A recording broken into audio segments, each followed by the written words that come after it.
ತಾರೀಕು economics exam ಇದೆ. ಈ ಒಂದು ವಿಡಿಯೋದಲ್ಲಿ 2 ಅಂಕದ ಪ್ರಶ್ನೆ, 4 ಅಂಕದ ಪ್ರಶ್ನೆ, 5 ಅಂಕದ ಪ್ರಶ್ನೆ, 6 ಅಂಕದ ಪ್ರಶ್ನೆ ಕನ್ನಡ ಮತ್ತು ಇಂಗ್ಲಿಷ್ ಮೀಡಿಯಂ ವಿದ್ಯಾರ್ಥಿಗಳಿಗೆ ಕೊಡ್ತಾ ಇದ್ದೇನೆ. ವಿಡಿಯೋನ ಕೊನೆ ತನಕ ನೋಡಿ. ಇವಿಷ್ಟು ಪ್ರಶ್ನೆಯನ್ನ ಓದ್ಕೊಂಡು ಹೋಗ್ಬಿಡಿ, ಆರಾಮಾಗಿ 80ಕ್ಕೆ 80 ಅಂಕ ನಿಮಗೆ ಸಿಗುತ್ತೆ. ಹಾಗಿದ್ರೆ 1 ಅಂಕದ ಪ್ರಶ್ನೆಯನ್ನ 1 ರಿಂದ 9ನೇ ಅಧ್ಯಾಯದವರೆಗೂ ಎಲ್ಲ ಅಧ್ಯಾಯದವರೆಗೂ ಓದಲೇಬೇಕು. ಇದು ಮ್ಯಾಂಡೇಟರಿ ಇದೆ. ಇದರಲ್ಲಿ ಇಂಪಾರ್ಟೆಂಟ್ ಕ್ವೆಶ್ಚನ್ ಅಂತೂ ಕೊಡ್ಲಿಕ್ಕೆ ಸಾಧ್ಯನೇ ಇಲ್ಲ. ಅದು ಒಂದನ್ನು ಬಿಟ್ಟು 2 ಅಂಕದ ಪ್ರಶ್ನೆ, 4, 5, 6 ಅಂಕದ ಪ್ರಶ್ನೆಯನ್ನ ಈ ಒಂದು ವಿಡಿಯೋದಲ್ಲಿ ಕೊಡ್ತಾ ಇದ್ದೇನೆ. ಎಕನಾಮಿಕ್ಸ್ 80ಕ್ಕೆ 80 ಮಾಡ್ಬೇಕಂತಂದ್ರೆ ಈ ಒಂದು ವಿಡಿಯೋನ ಕೊನೆ ತನಕ ನೋಡಿ. ನಡೀರಿ ವಿಡಿಯೋನ ಶುರು ಮಾಡೋಣ. ಅದೇ ರೀತಿ ಇನ್ನೊಂದೇನಪ್ಪ ಅಂತಂದ್ರೆ ಟೆಲಿಗ್ರಾಮ್ ಚಾನಲ್ಗೆ ಹೋಗಿ ಜಾಯ್ನ್ ಆಗಿ. ಎಲ್ಲ ರೀತಿಯ PDF ನೋಟ್ಸ್ ಅಲ್ಲಿ ಸಿಗ್ತಾ ಇದೆ. ಟೆಲಿಗ್ರಾಮ್ ಲಿಂಕ್ ಡಿಸ್ಕ್ರಿಪ್ಷನ್ ಬಾಕ್ಸ್ ಅಲ್ಲಿ ಇದೆ. ವಿಡಿಯೋನ ಲೈಕ್ ಮಾಡಿ, ನಿಮ್ಮ ಸ್ನೇಹಿತರಿಗೆ ಈ ಒಂದು ವಿಡಿಯೋನ ಶೇರ್ ಮಾಡಿ, ನಮ್ಮ ಚಾನಲ್ನ ಸಬ್ಸ್ಕ್ರೈಬ್ ಮಾಡಿಟ್ಕೊಳ್ಳಿ. ಸ್ಕ್ರೀನ್ ಮೇಲೆ ತೋರಿಸ್ತಾ ಇದ್ದೀನಿ, ನೋಡ್ಕೊಳ್ಳಿ ಕರೆಕ್ಟಾಗಿ. ಈಗ ಬ್ಲೂ ಪ್ರಿಂಟ್ ಪ್ರಕಾರ ಎಲ್ಲ ಅಧ್ಯಾಯದಿಂದ ಕ್ವಶನ್ ಕೊಡ್ತಾ ಇದ್ದೇನೆ. ನಾನು ಯಾವ ಅಧ್ಯಾಯದಿಂದ ಓದಬೇಕು ಅಂತೀನಿ ಆ ಅಧ್ಯಾಯದಿಂದ ಮೊದಲು ಓದಿ ಈ ಎಲ್ಲ ಕ್ವಶನನ್ನು ಕೊಡ್ತೀನಿ. ನಾನು ಫಸ್ಟು ಎಲ್ಲನೂ ಕರೆಕ್ಟಾಗಿ ಕೇರ್ಫುಲ್ಲಾಗಿ ಅಬ್ಸರ್ವ್ ಮಾಡಿ, ಅದಾದ ನಂತರ ಯಾವ್ಯಾವ ಚಾಪ್ಟರ್ ಮೇಲೆ ಎಷ್ಟೆಷ್ಟು ಕ್ವಶನ್ ಕೊಡ್ತೀನಿ ಅವನಷ್ಟನ್ನು ಓದ್ಬಿಡಿ. ಅಷ್ಟು ಹೇಳ್ತೀನಿ, ನಾನು ಮುಂದೆ ನೋಟಿಸ್ ಕೊಡ್ತೀನಿ. ಓಕೆ, ಈಗ ಅಧ್ಯಾಯ 1 ಪೀಠಿಕೆ ಸೂಕ್ಷ್ಮ ಅರ್ಥಶಾಸ್ತ್ರದಲ್ಲಿ ಯಾವ್ಯಾವ ಕ್ವಶನ್, ಈ ಅಧ್ಯಾಯದಿಂದ 1 ಅಂಕದ 1 ಪ್ರಶ್ನೆ, 4 ಅಂಕದ 1 ಪ್ರಶ್ನೆ, ಟೋಟಲ್ ವೇಟೇಜ್ ಎಷ್ಟಿದೆ ಅಂತಂದರೆ 5 ಅಂಕದ ಒಂದು ವೇಟೇಜ್ ಈ ಚಾಪ್ಟರಲ್ಲಿದೆ. ಹಾಗಿದ್ರೆ 1 ಅಂಕದ ಪ್ರಶ್ನೆಯನ್ನು ನಾನು ಇಲ್ಲಿ ಕೊಡ್ತಾ ಇಲ್ಲ. ಈ ಒಂದು ಚಾಪ್ಟರ್ನಿಂದ 4 ಅಂಕದ ಒಂದು ಪ್ರಶ್ನೆ ಬರ್ತಾ ಇದೆ. ಹಾಗೆ ಇಲ್ಲಿ ನೋಡೋದಾದ್ರೆ ಇಲ್ಲಿ 5 ಕ್ವಶನ್ ಇದೆ. 5 ಕ್ವಶನ್ ಇದೆ. ಮಾರುಕಟ್ಟೆ ಅರ್ಥವ್ಯವಸ್ಥೆ ಬಗ್ಗೆ ಟಿಪ್ಪಣಿ ಬರೀರಿ, ಕೇಂದ್ರೀಯ ಯೋಜಿತ ಆರ್ಥಿಕತೆ ಬಗ್ಗೆ ಟಿಪ್ಪಣಿ ಬರೀರಿ. ಈ 2 ಪ್ರಶ್ನೆ ಸ್ವಲ್ಪ ಬಿಡ್ಬೋದು. ಈ ಒಂದು 2 ಪ್ರಶ್ನೆಯನ್ನು ಸ್ವಲ್ಪ ಸ್ಕಿಪ್ ಮಾಡಿ.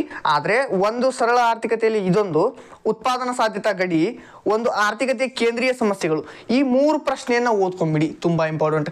ಇನ್ನೂ ಫಿಕ್ಸ್ ಪ್ರಶ್ನೆ ಅನ್ನೋದಕ್ಕಿಂತ ಎಕನಾಮಿಕ್ಸ್ ಪೇಪರ್ ಸ್ವಲ್ಪ ಡಿಫಿಕಲ್ಟ್ ಆಗೋ ಚಾನ್ಸಸ್ ಇರುತ್ತೆ 16ನೇ ತಾರೀಕು. ಯಾಕೆ ಹೇಳ್ತಾ ಇದ್ದೇನೆ ಅಂತಂದರೆ ನಾವು ಸ್ವಲ್ಪ ಮುಂಜಾಗ್ರತಾ ಕ್ರಮ ವಹಿಸಿ 1-2 ಪ್ರಶ್ನೆ ಹೆಚ್ಚಿಗೆ ಓದಿದ್ರೆ ಏನಾಗಲ್ಲ.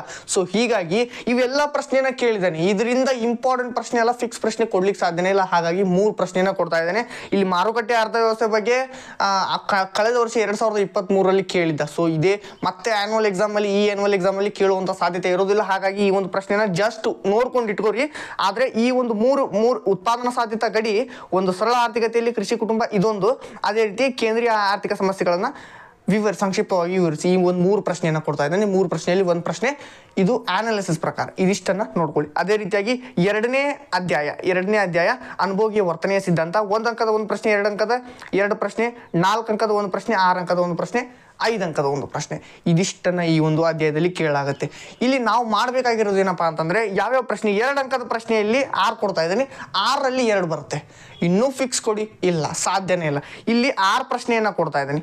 ಈ 6ರಲ್ಲಿ 2 ಪ್ರಶ್ನೆ ಕೇಳ್ತಾರೆ. 4 ಎಕ್ಸ್ಟ್ರಾ ಓದಿ ಏನಾಗಲ್ಲ, 2 ವಾಕ್ಯ ಇರುತ್ತದು, ತುಂಬ ಸಿಂಪಲ್ ಇದೆ. ಈ 6 ಕ್ವಶನಲ್ಲಿ 2 ಕ್ವಶನ್ ಕೇಳ್ತಾನೆ. ಈ ಕ್ವಶನನ್ನು ನೋಡ್ತಾ ಹೋಗಿ. ಬೇಡಿಕೆ ಸ್ಥಿತಿಸ್ಥಾಪಕತ್ವ ಎಂದರೇನು ಅರ್ಥೈಸುವಿರಿ, ಅನುಭೋಗಿಯ ವರ್ತನೆ ಸಿದ್ಧಾಂತವನ್ನು ವಿವರಿಸುವ 2 ವಿಧಾನ, ಬೇಡಿಕೆಯ ನಿಯಮ, ಏಕತಾನಾತ್ಮಕ ಒಲವು ಎಂದರೇನು, ಕೆಳದರ್ಜೆ ಸರಕು ಎಂದರೇನು ಉದಾಹರಣೆ ಕೊಡಿ, ಬಜೆಟ್ ಗಣ ಮತ್ತು ಬಜೆಟ್ ರೇಖೆಯಲ್ಲಿರ್ತಕ್ಕಂಥ 2 ವ್ಯತ್ಯಾಸ, ಇದನ್ನು ನೋಡ್ಕೊಂಡ್ಬಿಡಿ. 4 ಅಂಕದ ಪ್ರಶ್ನೆಗೆ ಇಲ್ಲಿ 3 ಪ್ರಶ್ನೆ ಇದೆ. ಇಲ್ಲಿ ಬದಲಿ ಸರಕು ಮತ್ತು ಪೂರಕ ಸರಕುಗಳ ನಡುವಿನ ವ್ಯತ್ಯಾಸ, ಒಟ್ಟು ತುಷ್ಟಿಗುಣ, ಸೀಮಾಂತ ತುಷ್ಟಿಗುಣ. ಏನಾದರೂ ಇಳಿಮುಖ ಸೀಮಾಂತ ತುಷ್ಟಿಗುಣ 6 ಅಂಕದ ಪ್ರಶ್ನೆ ಬಂದಿತ್ತಂತಂದರೆ 4 ಅಂಕದ ಪ್ರಶ್ನೆಯಲ್ಲಿ ಈ ಪ್ರಶ್ನೆ ಕೇಳಲ್ಲ. ಹೀಗಾಗಿ ನಮಗೆ ಇರಲಿ, ಈ 3 ಪ್ರಶ್ನೆನ ಓದ್ಕೊಂಡ್ಬಿಡಿ. ಔದಾಸೀನ್ಯ ವಕ್ರರೇಖೆಯನ್ನು ರೇಖಾಚಿತ್ರದೊಂದಿಗೆ ವಿವರಿಸಿ 1, 2, 3 ಪ್ರಶ್ನೆಯನ್ನು ಕೊಡ್ತಾ ಇದ್ದೀನಿ. ಇವು 3 ಪ್ರಶ್ನೆ ಮ್ಯಾಂಡೇಟರಿ ಇದೆ, ಹೇಳೋಕ್ಕಾಗಲ್ಲ. ಎಕ್ಸ್ಟ್ರಾ ಕ್ವಶನನ್ನು ಓದ್ಕೊಂಡಿಟ್ಕೊಳ್ಳಿ. ಫಿಕ್ಸ್ ಅಂತ ಅಂದು ಸ್ವಲ್ಪ ಮತ್ತೆ ಏನು ಕನ್ಫ್ಯೂಸ್ ಆಗೋದು ಬೇಡ. ಇರಲಿ, 1-2 ಪ್ರಶ್ನೆ ಹೆಚ್ಚಿಗೆ ಓದಿದ್ರೆ ಏನಾಗೋದಿಲ್ಲ. ಸೊ ಅದೇ ರೀತಿಯಾಗಿ ನೋಡೋಣ. ಇದು ತುಂಬ ಇಂಪಾರ್ಟೆಂಟ್ ಅಂತಂದರೆ ಬದಲಿ ಸರಕು ಮತ್ತು ಪೂರಕ ಸರಕು, ಈ ತುಷ್ಟಿಗುಣ ನಡುವಿನ ವ್ಯತ್ಯಾಸ, ಇವೆರಡು ಇಂಪಾರ್ಟೆಂಟ್ ಅನಿಸ್ತಾ ಇದೆ. ಈಗ 1 ಎಕ್ಸ್ಟ್ರಾ ಕ್ವಶನನ್ನು ಓದ್ಕೊಳ್ಳಿ. 6 ಅಂಕದ ಪ್ರಶ್ನೆಯಲ್ಲಿ 2 ಪ್ರಶ್ನೆ ಇದೆ. ಇಳಿಮುಖ ಸೀಮಾಂತ ತುಷ್ಟಿಗುಣ, ಔದಾಸೀನ್ಯ ವಕ್ರರೇಖೆ ಲಕ್ಷಣಗಳು, ಇವೆರಡೂ ಪ್ರಶ್ನೆಯಲ್ಲಿ 1 ಕೇಳ್ತಾರೆ. ಏನು ಅಭ್ಯಂತರ ಇಲ್ಲ. 6 ಅಂಕದ ಪ್ರಶ್ನೆಯಲ್ಲಿ ಇದು 1 ಕೇಳ್ತಾರೆ. ಅದೇ ರೀತಿ ಮಾರುಕಟ್ಟೆ ಬೇಡಿಕೆ ರೇಖಾಚಿತ್ರದ ಸಹಾಯದೊಂದಿಗೆ ವಿವರಿಸಿ, ಇವೆರಡೂ ಪ್ರಶ್ನೆ ಕೇಳಿಲ್ಲ, ತುಂಬ ಸಲ ಏನು ಕೇಳಿಲ್ಲ. ಜಸ್ಟ್ ಇದನ್ನು ಸ್ವಲ್ಪ ನೋಡ್ಕೊಳ್ಳಿ. ಅಧ್ಯಾಯ 3 1 ಅಂಕದ 1 ಪ್ರಶ್ನೆ, 4 ಅಂಕದ 1 ಪ್ರಶ್ನೆ, 5 ಅಂಕದ 1 ಪ್ರಶ್ನೆಯನ್ನು ಕೇಳ್ತಾ ಇದ್ದಾರೆ. 4 ಅಂಕದ ಪ್ರಶ್ನೆ ಇಲ್ಲಿ 3 ಪ್ರಶ್ನೆಯನ್ನು ಕೊಡ್ತಾ ಇದ್ದಾನೆ. ಈ 3 ಪ್ರಶ್ನೆಯಲ್ಲಿ ಸಮ ಉತ್ಪನ್ನ ರೇಖೆಯನ್ನು ರೇಖಾಚಿತ್ರದೊಂದಿಗೆ ವಿವರಿಸಿ, ಅದೇ ರೀತಿ ಒಟ್ಟು ಉತ್ಪನ್ನ, ಸರಾಸರಿ ಉತ್ಪನ್ನ, ಸೀಮಾಂತ ಉತ್ಪನ್ನ, ಇವೆರಡು ಪ್ರಶ್ನೆ ಇಂಪಾರ್ಟೆಂಟ್ ಆಗುತ್ತೆ. ಇಂಗ್ಲೀಷ್ ಮೀಡಿಯಂ ಕೊಡ್ತಾ ಇದ್ದೀನಿ, ಮುಂದೆ ಇರದೆ ಇಂಗ್ಲೀಷ್ ಮೀಡಿಯಂ.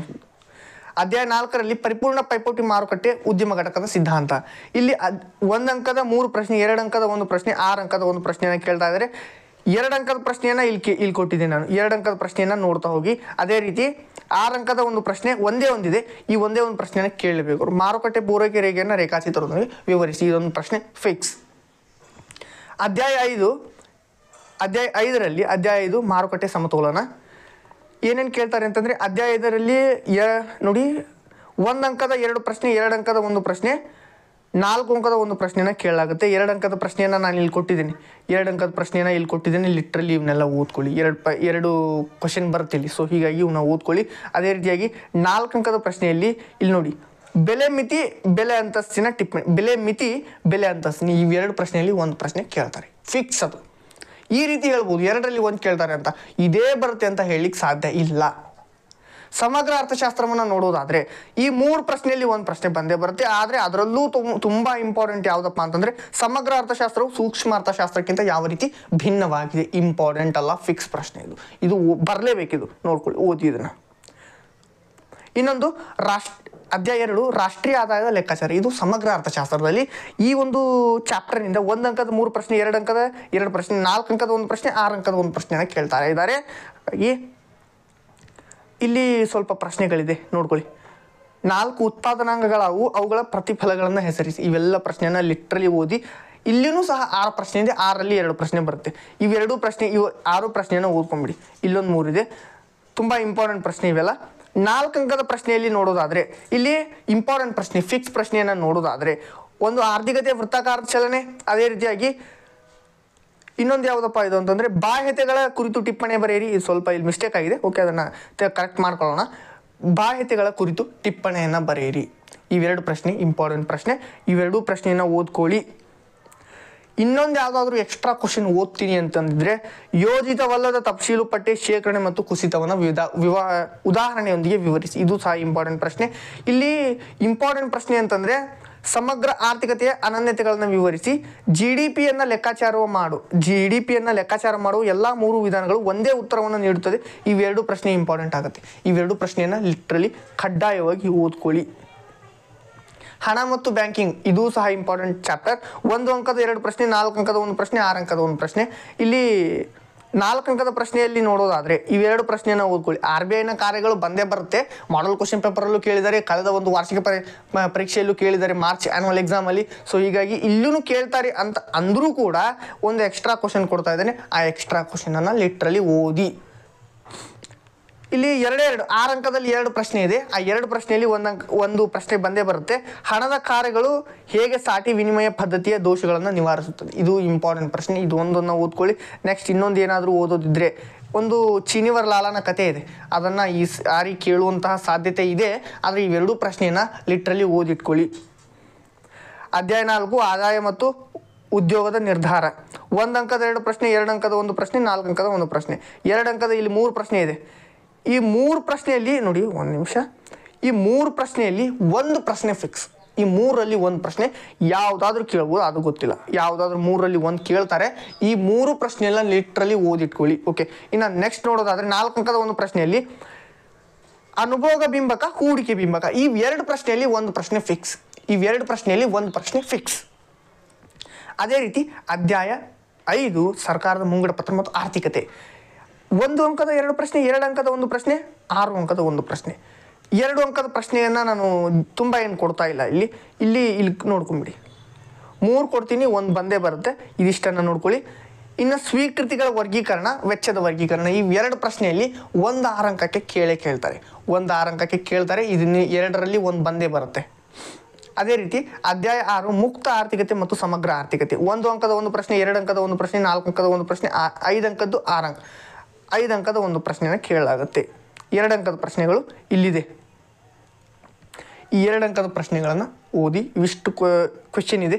ಇದರಲ್ಲಿ ತುಂಬ ಇಂಪಾರ್ಟೆಂಟ್ ಅಂದರೆ ಜನರು ವಿದೇಶಿ ವಿನಿಮಯವನ್ನು ಏಕೆ ಬೇಡುತ್ತಾರೆ. 1 ಮುಕ್ತ ಆರ್ಥಿಕತೆಯ 3 ಕೊಂಡಿಗಳು, ಅದೊಂದು ಚಾಲ್ತಿ ಖಾತೆ, ಬಂಡವಾಳ ಖಾತೆ ನಡುವಿನ ವ್ಯತ್ಯಾಸ. ಈ ಎಲ್ಲ ಇಂಪಾರ್ಟೆಂಟ್ ಪ್ರಶ್ನೆನೇ ಇದೆ. ಪದೇ ಇವೆಲ್ಲ ಕ್ವಶನ್ಸ್ ರಿಪೀಟ್ ಆಗಿದೆ. ಸೊ ಹೀಗಾಗಿ ಇದು ಇವನ್ನ ಓದಲೇಬೇಕು. ಇಲ್ಲಿ ಚಾಲ್ತಿ ಖಾತೆ, ಬಂಡವಾಳ ಖಾತೆ ಚಿತ್ರ ತೆಗೆಯೋದಿದೆ. ಚಾಲ್ತಿ ಖಾತೆ ಮತ್ತು ಬಂಡವಾಳ ಖಾತೆ. ಈ ಎರಡು ಪ್ರಶ್ನೆಯಲ್ಲಿ ಒಂದು ಪ್ರಶ್ನೆ ಫಿಕ್ಸ್, ಈ ಎರಡರಲ್ಲಿ ಒಂದು ಬಂದೇ ಬರುತ್ತೆ. ಸೊ ಹೀಗಾಗಿ ನೆಗ್ಲೆಕ್ಟ್ ಮಾಡುವಂತಿಲ್ಲ. ಈ ಎರಡೂ ಕ್ವೆಶ್ಚನ್ ಮೇಲೆ ಒಂದೊಂದು ವಿಡಿಯೋ ಮಾಡಿದ್ದೀನಿ.